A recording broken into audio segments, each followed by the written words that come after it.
ਅਗਲੀ ਜਿਹੜੀ ਖ਼ਬਰ ਆ ਉਹ ਬਰਾਊਨ ਯੂਨੀਵਰਸਿਟੀ ਦੀ ਜਿਹੜੇ ਸ਼ੂਟਿੰਗ ਹੋਈ ਸੀ ਉਸ ਮਾਮਲੇ ਨਾਲ ਜੁੜੀ ਹੋਈ ਆ। ਆਪਾਂ ਨੂੰ ਪਤਾ ਹੀ ਹੈ ਕਿ ਬਰਾਊਨ ਯੂਨੀਵਰਸਿਟੀ ਦੇ ਮਾਮਲੇ ਦੇ ਵਿੱਚ ਪਹਿਲਾਂ ਜਿਹੜੀ ਹੱਥ ਕਿਸੇ ਹੋਰ ਇਸ਼ਾਰਾ ਕਿਸੇ ਹੋਰ ਵੱਲ ਕੀਤਾ ਗਿਆ ਸੀਗਾ।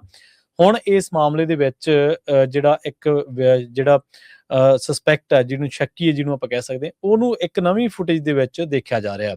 ਸ਼ੂਟਿੰਗ ਦੇ ਵਿੱਚ ਜਿਹੜੀ ਇਹ ਗੱਲ ਵਾਪਰੀ ਸੀ ਕਿ ਹੁਣ 2 ਜਣਿਆਂ ਦੀ ਜਿਹੜੀ ਆ ਮੌਤ ਹੋਣ ਬਾਰੇ ਪਤਾ ਲੱਗਾ ਸੀ ਤੇ ਤੀਜਾ ਜਿਹੜਾ ਇਹਦਾ ਵਿਕਟਮ ਆ ਉਹਨੂੰ ਹਸਪੀਟਲ ਦੇ ਵਿੱਚੋਂ ਰਿਲੀਜ਼ ਕਰ ਦਿੱਤਾ ਗਿਆ।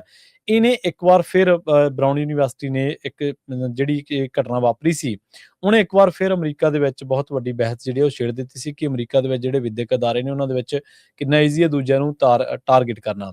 ਸੋ ਹੁਣ ਜਿਹੜੀ ਫੁਟੇਜ ਜਾਰੀ ਕੀਤੀ ਗਈ ਹੈ ਉਸ ਦੇ ਵਿੱਚ ਦੇਖਿਆ ਜਾ ਰਿਹਾ ਕਿ ਇੱਕ ਬੰਦਾ ਜਿਹੜਾ ਉਹ ਕਾਫੀ ਹੈਵੀ ਵੇਟ ਲੱਗਦਾ ਦੇਖਣ ਦੇ ਵਿੱਚ ਤੇ ਉਹਨੂੰ ਯੂਨੀਵਰਸਿਟੀ ਦੇ ਆਲੇ ਦੁਆਲੇ ਦੇਖਿਆ ਗਿਆ, ਪਰ ਉਹਦੇ ਹੱਥ ਦੇ ਵਿੱਚ ਕੋਈ ਕਿਸੇ ਤਰ੍ਹਾਂ ਦਾ ਹਥਿਆਰ ਨਹੀਂ ਕੀਤਾ ਦੇਖਿਆ ਗਿਆ।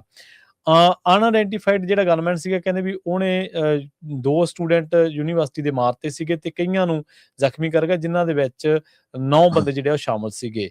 ਹੁਣ ਜਿਹੜੇ ਸਮਾਈਲੀ ਨੇ ਜਿਹੜੇ ਕਿ ਇਸ ਮਾਮਲੇ ਦੇ ਵਿੱਚ ਜੁੜੇ ਹੋਏ ਨੇ, ਉਹ ਕਹਿੰਦੇ ਕਿ ਅਸੀਂ ਜਿਹੜੀ ਕੈਮਰਾ ਫੁਟੇਜ ਖੰਗਾਲੀ ਹੈ ਤੇ ਇਸ ਫੁਟੇਜ ਦੇ ਵਿੱਚੋਂ ਇੱਕ ਬੰਦਾ ਜਿਹੜਾ ਉਹ ਸ਼ੱਕੀ ਮਿਲਿਆ, ਜਿਹਨੂੰ ਇਹ ਕਿਹਾ ਜਾ ਸਕਦਾ ਕਿ ਹੋ ਸਕਦਾ ਉਹ ਇਸ ਮਾਮਲੇ ਦੇ ਵਿੱਚ ਜਿਹੜਾ ਉਹ ਵਾਰਦਾਤ ਦੇ ਵਿੱਚ ਪਿੱਛੇ ਉਹਦਾ ਮੁੱਖ ਹੱਥ ਹੋਵੇ ਜਾਂ ਉਹੀ ਸ਼ੂਟਰ ਹੋਵੇ। ਮੇਅਰ ਬ੍ਰੈਟ ਸਮਾਈਲੀ ਜਿਹੜੇ ਨੇ ਉਹਨਾਂ ਨੇ ਫੌਕਸ ਨਿਊਜ਼ ਦੇ ਨਾਲ ਅੱਜ ਗੱਲਬਾਤ ਕਰ ਰਹੇ ਸੀਗੇ। ਉਹ ਕਹਿੰਦੇ ਕਿ ਜਿਹੜੇ ਆਲੇ-ਦੁਆਲੇ ਦੇ ਘਰ ਨੇ ਉਹਨਾਂ ਦੇ ਵਿੱਚ ਬਹੁਤ ਸਾਰੇ ਕੈਮਰਾਜ਼ ਲੱਗੇ ਹੋਏ ਨੇ, ਜਿਨ੍ਹਾਂ ਨੂੰ ਅਸੀਂ ਖੰਗਾਲ ਰਹੇ ਹਾਂ। ਲਗਾਤਾਰ ਅਸੀਂ ਕੋਈ ਨਾ ਕੋਈ ਇਸ ਤਰ੍ਹਾਂ ਦਾ ਐਵੀਡੈਂਸ ਲੱਭਣ ਦੀ ਕੋਸ਼ਿਸ਼ ਕਰ ਰਹੇ ਹਾਂ ਜਿਹਦੇ ਤੋਂ ਉਹ ਜਿਹੜਾ ਦੋਸ਼ੀ ਆ ਉਹਦੇ ਤੱਕ ਜਿਹੜਾ ਉਹ ਪਹੁੰਚਿਆ ਜਾ ਸਕੇ। ਪਰ ਤੁਸੀਂ ਦੇਖੋ ਕਿ ਪਰਸਨ ਆਫ ਇੰਟਰਸਟ ਜਿਹੜਾ ਉਹ ਹਲੇ ਉਹਦੀ ਭਾਲ ਜਾਰੀ ਹੈ। ਅਮਰੀਕਾ ਵਰਗਾ ਮੁਲਕ ਜਿੱਥੇ ਆਪਾਂ ਦੇਖਦੇ ਹਾਂ ਕਿ ਕੋਈ ਵੀ ਬੰਦਾ ਕੋਈ ਵਾਰਦਾਤ ਨੂੰ ਅੰਜਾਮ ਦੇਣ ਤੋਂ ਬਾਅਦ ਬਹੁਤਾ ਚਿਰ ਪੁਲਿਸ ਤੋਂ ਬਚ ਨਹੀਂ ਸਕਦਾ, ਪਰ ਇਹਦਾ ਜਿਹੜਾ ਵੱਡੇ ਪੱਧਰ ਤੇ ਇਹਦੀ ਭਾਲ ਕੀਤੀ ਜਾ ਰਹੀ ਆ।